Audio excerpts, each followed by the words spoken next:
two people brought up to me recently, two very different people in very different circumstances, the concept of alchemy. And I thought that was a really nice way to think about the precepts, working with the precepts.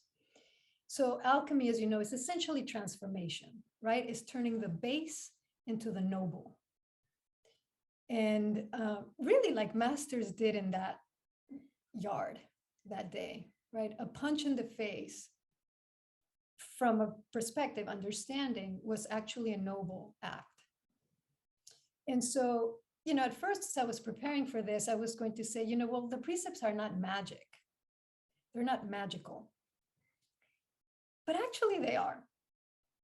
If we take magic to be the science and art of causing change to occur in conformity with will, as one modern magician called it, then the precepts are indeed magic. They're a creative, evolving process of affecting change for you and for everyone.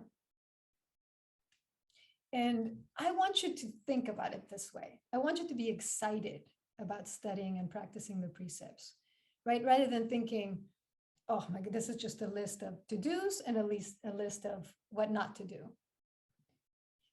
Because I don't think most of us, who are on this path would even necessarily think of it that way, but sometimes it can feel that way. You can experience them that way.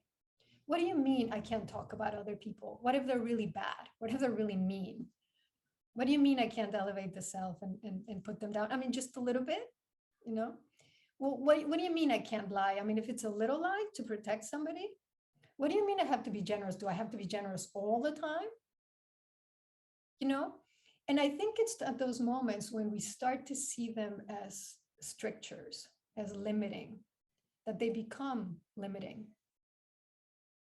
And when I was thinking of this, I don't know if you had this. Did you have this game in the States and in Europe where you're playing doctor, and there was like this board and you had the kind of like a cutout of the patient with all the grooves that I guess were their veins and whatever, and you had to guide this pen or something through the thing, and if you, it's called Operation. Is that what it's called? Yeah. And if you hit the side, it's like there was some kind of alarm or something. That's how I was thinking about it. You know what I mean, Norm? Yeah. So that moment where you touch the thing, it's like and you just like freak out. And I think it's that view, that perspective. I know I certainly have had it for sure. And that's why I can say this, of feeling if I can just stay within the line, if I can just do my best not to kill the patient, that's not affirming. That's not encouraging me to go into these creatively.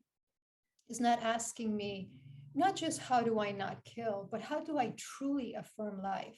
What are the 108, meaning infinite ways in which in my day to day, I can affirm life? Picking up that balled up mask, the 1,000th mask on the sidewalk, or looking at somebody in the eyes and smiling at them.